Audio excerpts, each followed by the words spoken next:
皆さんこんにちは、アンリです。今日はアンソロピックが Claude for Creative Work を発表し、クロードが Adobe Blender、Ableton Live を含む9つのクリエイティブツールに公式コネクターで直結する会話で動画、3D 音楽、PDF を操作する時代が始まったというニュースを AI に詳しくない方にもわかるようにお伝えします。2016年4月29日、AI と創作の関係を根本から塗り替える発表がありました。アンソロピックが Claude for Creative Work を正式に発表し、Claude から直接 Adobe Photoshop、Premiere Pro、Illustrator、Adobe Acrobat、Blender、Ableton Live、Figma、Canva など合計9つのクリエイティブ系プロフェッショナルツールを操作できる公式コネクターを開いたのです。視聴者の皆さんが普段使っている Canva や Photoshop が会話で動かせる時代に踏み込みました。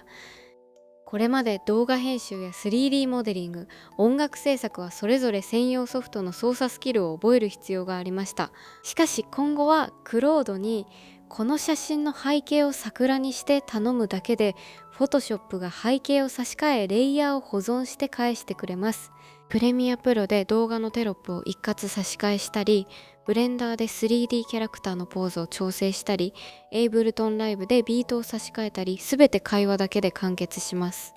それではなぜアンソロピックがここまで踏み込んだのか、9つのツールでは具体的に何ができるのか、そしてマイクロソフトが日経記事で半年で AI 劣勢と評された構図、私たちの副業や仕事にどう影響するかを順番に整理してお伝えします。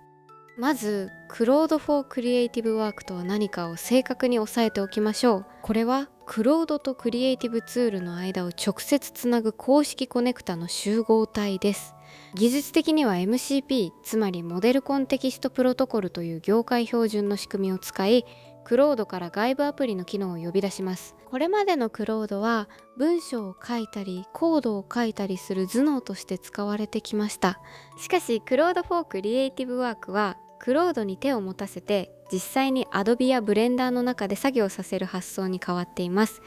対応する9つのツールを具体的に見ていきます。1つ目は Adobe Photoshop、 写真の背景差し替え、人物の切り抜き、色補正を会話で指示できます。2つ目は Premiere Pro、 動画のカット編集、テロップ生成、 BGM 差し替えを依頼できます。3つ目はイラストレーター、ロゴ作成、ベクターデザインの修正を会話で進めます。4つ目は Adobe Acrobat、 PDF の内容要約、フォーム抽出、複数 PDF の統合をクロードから直接操作できます。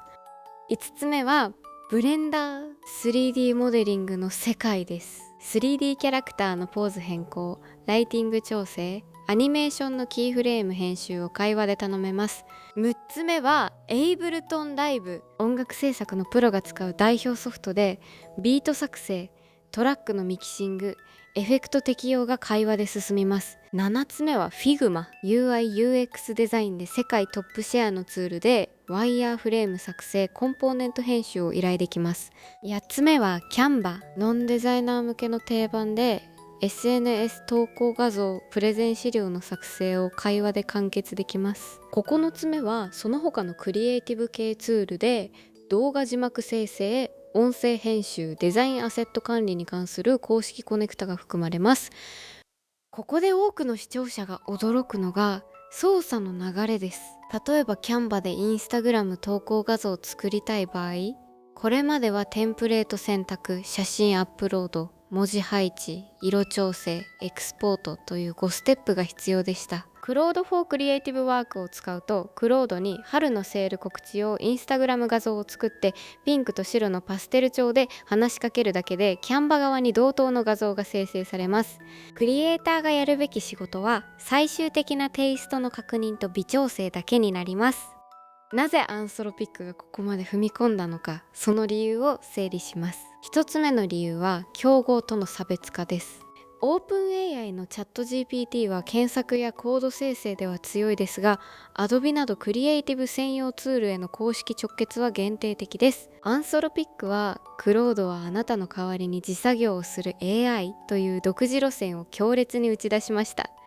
2つ目の理由は、日経が4月28日に報じたマイクロソフトの記事です。日経はマイクロソフトが半年で AI 劣勢となり、アンソロピックが業務ソフト領域を侵食していると指摘しました。具体的にはアクセンチュアが約74万3000人の全従業員にマイクロソフト365個パイロットを導入する一方で、アンソロピックが企業向けのクロード業務エージェントを次々と展開し、ホワイトカラー業務だけでなくクリエイティブ職にまで領域を広げています。今回の9つツール直結はマイクロソフトの城であるオフィス領域だけでなく、アドビが抑えてきたクリエイティブ領域でもアンソロピックが主役に立つことを意味します。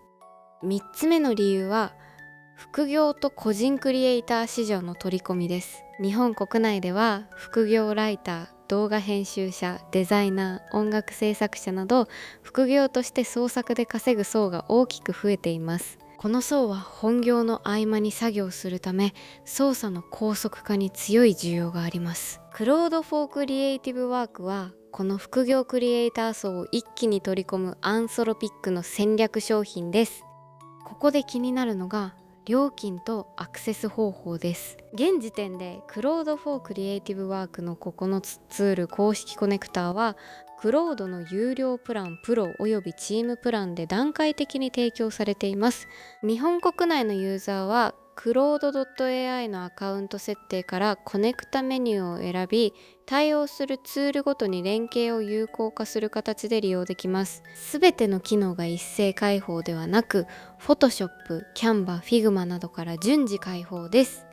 ただし注意点もあります。一つ目の注意点は各ツールの有料アカウントが別途必要な点です。Photoshop を操作するには Adobe Creative Cloud の有料契約が前提です。クロードから操作できても Adobe 側のサブスクリプション料は発生し続けます。二つ目の注意点は初期段階では全ての機能がクロード経由でできるわけではない点です。例えば Photoshop の全フィルター操作、プレミアプロの全エフェクト操作、ブレンダーの全モデリング機能まで網羅されているわけではなく、よく使われるコア機能から順次拡張という方針です。3つ目の注意点は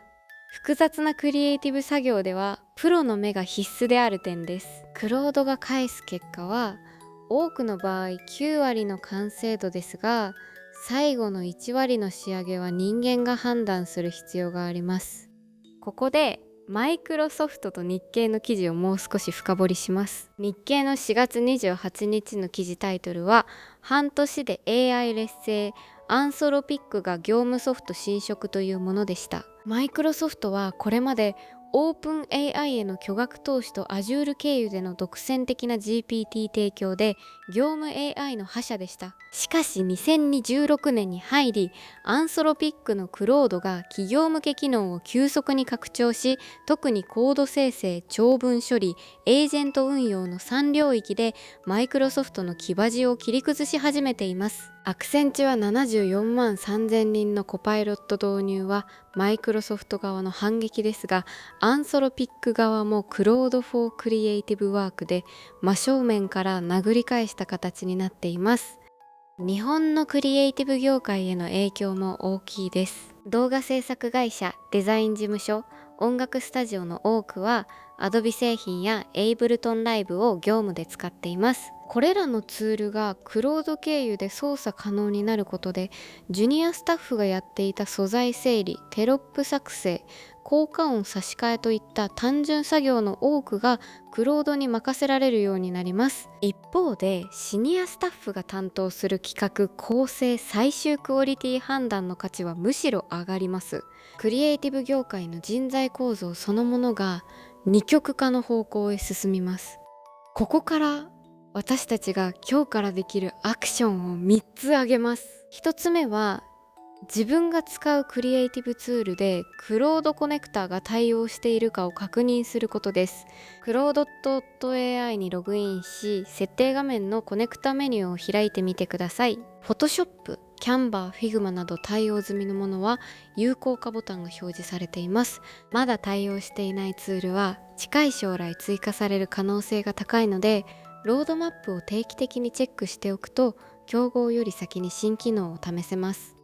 2つ目は副業や本業で使う一つの作業フローをクロードフォークリエイティブワーク経由に切り替えてみることです。例えば毎週インスタグラム投稿用の画像を5枚作っているなら、その制作フローをキャンバコネクタ経由に切り替えてみてください。1枚あたり30分かかっていた作業が5分に短縮される可能性があります。浮いた時間を企画や最終調整、新規顧客の開拓に投下できます。3つ目はマイクロソフト陣営とアンソロピック陣営、両方の動きをセットで追うことです。これまで AI ニュースをチャット GPT 中心で追っていた方も、クロードの動きを並行で追うことで業界全体の構造変化が見えてきます。具体的にはアンソロピック公式 X、マイクロソフト公式 X、日経電子版の AI 関連記事を毎朝5分でいいのでチェックする習慣をつけてみてください。半年後の業界地図が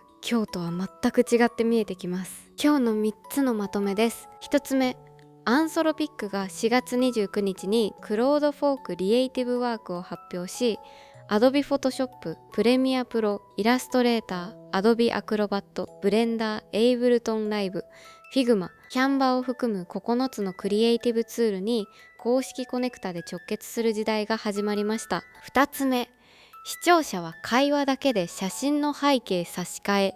3D キャラクターのポーズ調整、ビート差し替え、PDF 統合まで実行でき、副業クリエイターの作業時間が劇的に短縮されます。3つ目、日経が4月28日に半年で AI 劣勢と報じたマイクロソフトに対し、アンソロピックがオフィス領域だけでなく Adobe 領域まで侵食している構造を理解しておくと、今後の AI 業界の主役交代が読み解きやすくなります。今日のニュースでこれは気になる思ったトピックがあれば、ぜひコメント欄で教えてください。皆さんの関心が高いテーマは次の動画で深掘りしていきます。チャンネル登録と通知ベルをオンにしていただければ毎日の AI ニュースを見逃さずチェックできますよ。それではまた次の動画で